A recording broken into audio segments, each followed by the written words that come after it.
passionnée de nature depuis mon enfance. Hein. J'étais nourrie des odeurs et des paysages et des animaux et des petites fleurs.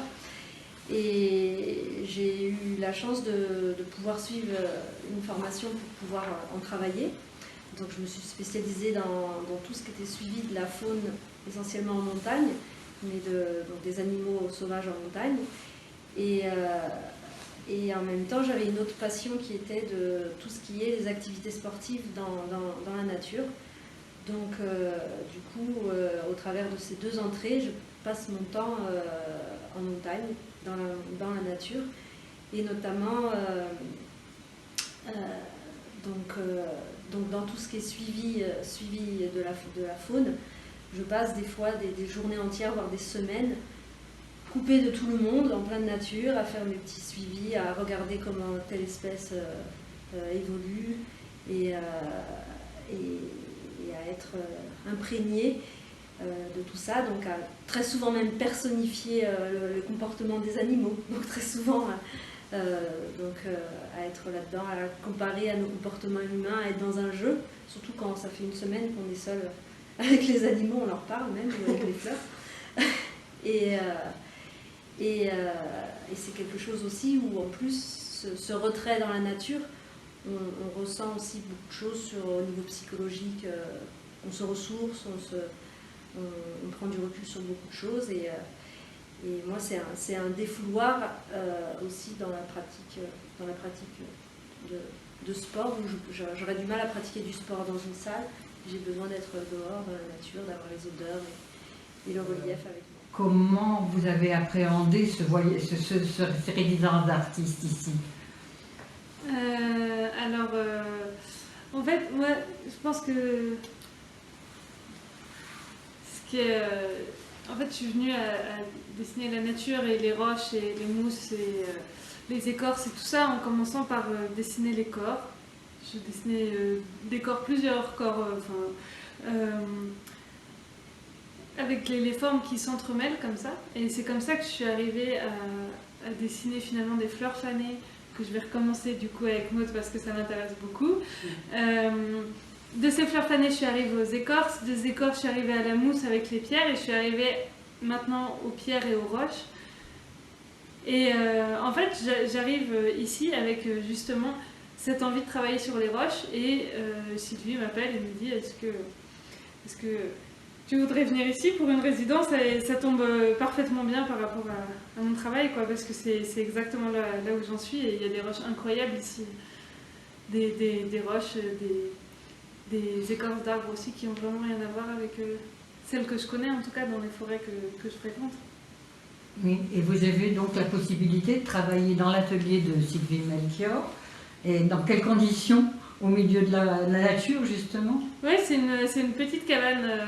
C'est comme une petite cabane au milieu des bois avec une presse et à la fois le minimum et à la fois tout ce qu'il faut pour pouvoir faire de la gravure. En fait, c'est 2 fois 15 jours. Et là, je sens que justement, ça y est, Sylvie me l'avait dit, mais ça y est, j'ai plus envie de partir. J'ai réussi à apprivoiser les lieux. C'est toujours un petit peu lent quand on arrive dans un nouvel atelier. Il y a quelques jours où il faut apprivoiser les lieux. Et ben là, ça y est. Alors du coup, c'est dommage parce que je pars dans 3 jours, mais bon, je vais revenir. Mais ça y est, je sens que j'ai tout apprivoisé. Vous avez eu ce rapport avec les racines, la terre, le soleil, les arbres, les écorces. Vous êtes ravis de votre séjour? Ah oui, en plus, avec Maud, du coup, je trouve que ça marche bien. On se transmet nos recherches sans trop de peur. En tout cas, moi, j'ai pas peur de mon côté à t'envoyer les choses que je suis en train de faire, à t'expliquer où je vais, à te demander ce que tu voudrais que je fasse et tout ça. Donc oui, c'est parfait. Très bien. Et Maud, nous allons passer à vous. Donc vous êtes une auteure maintenant reconnue. Votre premier roman, L'Enfant Céleste, vous aviez écrit des essais auparavant, hein, mais le premier roman, c'est L'Enfant Céleste, qui a beaucoup de succès et qui a eu d'ailleurs entre autres le prix Goncourt de lycéen, c'est ça. Et vous aussi, vous êtes vraiment une enfant. D'abord, vous avez grandi dans le Morvan, c'est ça? Mais oui, alors ici je suis dépaysée parce qu'il n'y a pas la même flore et puis c'est beaucoup plus haut, mais c'est un massif granitique. Et j'ai été élevée au bord d'une forêt. J'ai eu cette chance aussi d'être élevée en plus par un père qui était professeur de biologie, donc qui m'a appris le nom des fleurs, de la faune, dans le détail. Je pensais qu'il fallait savoir ce qu'on disait tout à l'heure, nommer les choses pour les aimer. Et après, par mon métier, parce que je suis éditrice surtout, Oui. j'ai été obligée, c'est le problème en France, d'aller à Paris. C'est un déracinement pour moi et l'écriture, c'est quelque chose qui, par procuration, me permet de retrouver une nature que j'aime, qui me manque chaque jour. Donc c'est évidemment extrêmement, vraiment incroyable et extrêmement précieux de pouvoir revenir ici, comme Louise, 2 fois 15 jours, pour replonger dans la nature, avec une autre problématique dans la thématique qui est proposée pour le concours de nouvelles, qui est l'enfance aussi. Et ça, moi je fais beaucoup en ce moment de recherche sur le travail de la mémoire, de l'oubli et des façons dont les souvenirs peuvent rejaillir avec les images, les odeurs. Donc il va y avoir une collecte de paroles aussi, faite auprès des habitants de la vallée. Et ça, je trouve ça passionnant, même si ce sont des rencontres très fugitives, si on a que des choses très fragmentaires, ces souvenirs qui rejaillissent, la façon dont les gens ont une enfance qui est liée à la nature et dont cette nature les accompagne toute leur vie, c'est vraiment merveilleux. Et est-ce que, plus que jamais cette année, on vit une année troublée, ce rapport à la nature est impérieux? Est-ce que vous le ressentez comme ça, vous? Est-ce que vous avez encore plus besoin de ça? En tout cas, je crois que quand on passe une journée en plein air, qu'on entend le chant des oiseaux s'élever dès le matin et qu'on voit le soleil se coucher sur une montagne, on a une forme de reconnaissance pour le fait que ça soit encore possible et le sentiment d'être extrêmement privilégié. Donc ce sont juste quelques jours là où, avant de retrouver la vie parisienne, je fais des réserves d'air pur, de beauté et du monde. Bien sûr, il y a un fort contraste avec ce qui se passe dans le monde. On a l'impression à la fois d'en être un peu coupé et puis c'est une pensée qui nous préoccupe en permanence. Moi, je pense sans arrêt aux gens qui sont là, aux prises avec ça. Et on en profite encore plus. Et surtout, on a envie de se dire que quand ça sera fini, parce que ça va finir un jour, cette épidémie, on va retourner beaucoup plus dans la nature, sans doute. D'accord. Comment avoir choisi une résidence d'artiste dans l'Altaroc? Quelle a été l'approche avec justement peut-être Sylvie? Alors, pas tellement avec Sylvie pour le coup, mais avec quelqu'un d'autre qui fait partie qui a créé le festival Altagène, qui s'appelle Christine Siméon, que je connais depuis très longtemps, avec qui on parle de littérature en permanence, on échange et qui on a des goûts très communs, j'ai l'impression. Elle savait que j'avais écrit donc ce premier livre sur une île et sur la nature, et quand il y a eu l'idée d'une résidence, elle a pensé que venir dans une autre île pour puiser des choses pour l'écriture d'un prochain roman, ça pourrait m'être très utile, et que peut-être parce que voilà mes domaines de prédilection, parce que j'avais écrit un livre, une anthologie sur les forêts aussi auparavant, je pourrais peut-être venir participer notamment à ce concours de nouvelles. Parce que justement dans l'Enfant Céleste, c'est une autre île, mais c'est une île de la Baltique. C'est une île très froide. L'imaginaire de la Baltique. Et puis très plate. Mais rien à voir avec la Corse. Non, mais qui est aussi une réserve naturelle à préserver et où les gens sont sans arrêt dans une forêt, au bord des falaises et avec une vue permanente sur la mer, ce qu'on retrouve ici, où qu'on soit, ou au loin, on voit la Sardaigne, l'île d'Elbe comme ça, et la mer scintiller. Ce dont, quand on est continental, on n'a pas l'habitude. Moi, c'est ce qui me surprend et me plaît le plus, c'est à chaque fois cet oubli qu'on a, qu'on est si près de la mer tout le temps. Justement, j'ai eu Christine Siméon au téléphone hier et qui me dit n'oublie pas de lui demander s'il y a un arbre en particulier qu'il a, pour répondre au thème du concours, au pied de mon arbre, s'il y a un arbre en particulier dans votre enfance ou même à l'heure actuelle qui vous a marqué plus que que tout... Oui, alors j'aimerais que ça soit un arbre très majestueux et dont je puisse dire que c'est le côté graphique ou l'odeur qui m'avait marqué. En réalité, c'est un arbre très banal et un bouquet d'arbres. Ce sont 3 petits bouleaux que mon père avait plantés au fond de ce jardin qu'on avait qui bordait la forêt. Et dans ces bouleaux, on avait construit une cabane. Et donc j'ai passé des années à lire dans cette cabane au milieu des bouleaux. Donc c'était mes bouleaux. Voilà les arbres. Dans l'Altaroc, vous êtes confronté au minéral sur le plateau du Cochonne et puis au végétal dans les forêts de Bavel. Et donc vous collez parfaitement au thème de la nouvelle qui est près de mon arbre. Et parlez-nous des arbres justement, de l'Altaroc. Alors, au niveau des arbres et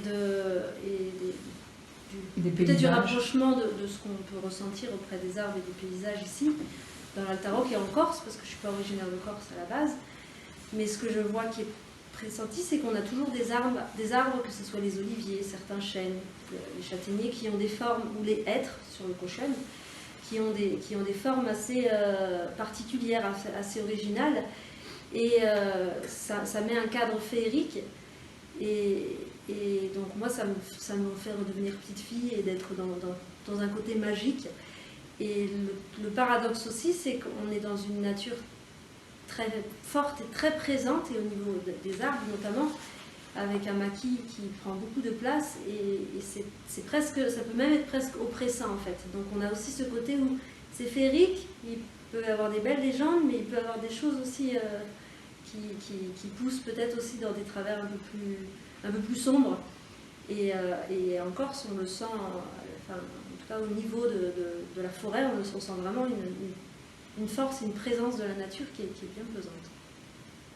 Et est-ce que, en ce moment, la tendance est beaucoup de parler des arbres et d'obtenir du bien-être grâce aux arbres? Est-ce que ça vous arrive de, peut-être pas de leur parler, mais d'aller au contact de cette nature et pour être soulagé justement du poids de la vie? Alors de toute façon, c'est un remède inépuisable, la nature. Les arbres, mais pas tant les arbres, plutôt des paysages peut-être, dont ils font partie, des compositions comme ça, qui s'étendent à perte de vue, l'impression de cet infini vert. Là ici, quand on vient, qu'on voit les forêts de chênes verts comme ça, si denses, et presque un peu effrayant, vous le disiez tout à l'heure, mais c'est vrai, la densité verdoyante comme ça qui s'étale à nos pieds, et à la fois attirante et puis aussi ambivalente. On imagine toutes ces légendes là quand on a visité Kukuruzu, voilà, qui depuis les temps préhistoriques et l'Antiquité, c'est quelque chose qui nous ressource et puis qui nous élève aussi. Ça, en tout cas, c'est propice à la rêverie et à une pensée qui peut se développer tranquillement. Très bien. Est-ce que vous serez présente, bien sûr, au Festival d'Altaroc? Mais oui, je vais revenir début juillet pour l'autre partie de la résidence et je resterai jusqu'au festival et j'ai hâte. Très bien. Et qu'est-ce que vous pensez de ce thème de la nouvelle? Qu'est-ce que vous pensez au pied de mon arbre, souvenir de la nature? Qu'est-ce que vous une merveilleuse idée, parce que justement le fait qu'il y ait la double thématique, à la fois sur la nature et aussi sur ce retour à l'enfance, c'est quelque chose d'universel. Finalement, je crois que les gens vont parler très facilement, ils vont pouvoir concourir aussi simplement, parce que tout le monde a quelque chose à dire sur ce rapport si particulier qu'on a de l'enfance et de la nature. C'est-à-dire qu'après, on peut se spécialiser, lire des tas de livres, rencontrer des tas de gens qui vont nous parler de la nature. Celle qu'on a connue quand on était enfant, elle garde une présence, une importance qui ne sera jamais égalée.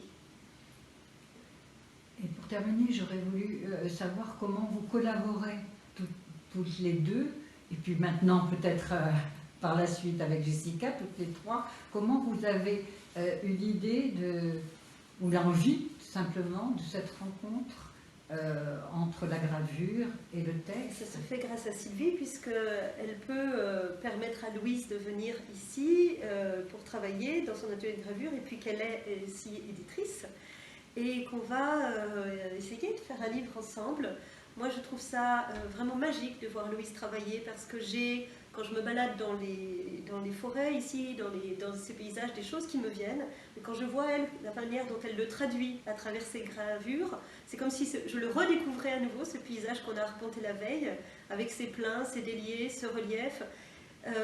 Et surtout dans sa vision qu'elle a macro, quand elle fait des gros plans sur des écorces, sur des feuilles, sur des roches. C'est un émerveillement vraiment infini et ça m'inspire aussi. Donc je vais essayer moi de lui donner les mots pour lui dire ce que j'ai ressenti et puis ça va résonner avec son travail ou le compléter, les deux. Et c'est vraiment... pour moi, je ne m'attendais pas à ça. En tout cas, j'y avais pas pensé et c'est un vrai bonheur. Et pour vous, Louise? Et pour vous, Louise, est-ce que c'est un vrai bonheur aussi de travailler non, mais ouais, complètement, parce que donc du coup, moi, on se connaissait pas des mois avant d'arriver, on s'est rencontrés ici, et c'est assez magique parce que ça s'est fait tout seul. Et avec toutes les possibilités qu'il y a de rencontres, c'est assez fou. En plus, on a plein de petits points communs, justement, que ce soit dans les petits souvenirs d'enfance ou dans les petites attitudes, des choses qui nous rapprochent, qui sont en fait assez magiques finalement. Et la manière, voilà, comme je disais, où elle peut venir à l'atelier un petit peu. Alors, bon, moi je viens pas, mais j'aime bien, elle m'envoie ses textes, ça se fait tout doucement comme ça, c'est pas intrusif, en tout cas pas pour moi, et c'est, voilà, on se donne les choses, on s'inspire mutuellement de ce que l'autre voit du paysage, ressent du quotidien qu'on vit ensemble ici. Puis après, je pense que ça pourra continuer, même si donc la deuxième partie de la résidence ne sera pas forcément au même moment ici, mais à partir du moment où le lien il est fait, où on a rencontré la nature en même temps, en fait, ici, voilà, on va pouvoir continuer à s'envoyer nos recherches, ce qu'on écrit, ce que je dessine. Donc il est fort possible qu'en 2022, on ait un livre où vous soyez toutes les deux réunies pour un travail. C'est même plus que fort possible, oui. Aux éditions Melchior, peut-être. Espérons. Je vous donne rendez-vous donc pour... peut-être qu'on restera en contact pour le concours de la nouvelle grâce à Cathy. Et puis surtout, on donnera rendez-vous à Altagène au mois de juillet. Et on vous souhaite vraiment une résidence d'artiste le plus joyeuse possible en Alta Rock. Ah voilà, merci. C'est déjà.